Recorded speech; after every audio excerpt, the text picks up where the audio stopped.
Hello and welcome to the Crawley Community Awards 2020.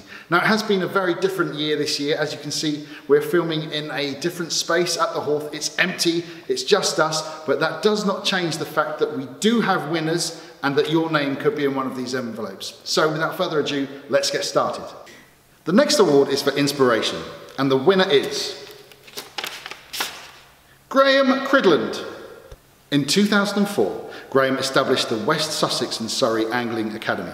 The purpose was to use fishing as a tool to help troubled and disadvantaged students to either remain in school, find employment, or reintegrate as a valued member of the community. While Graham covers much of the cost of running these courses through fundraising, he also has contributed many thousands of pounds of his own money.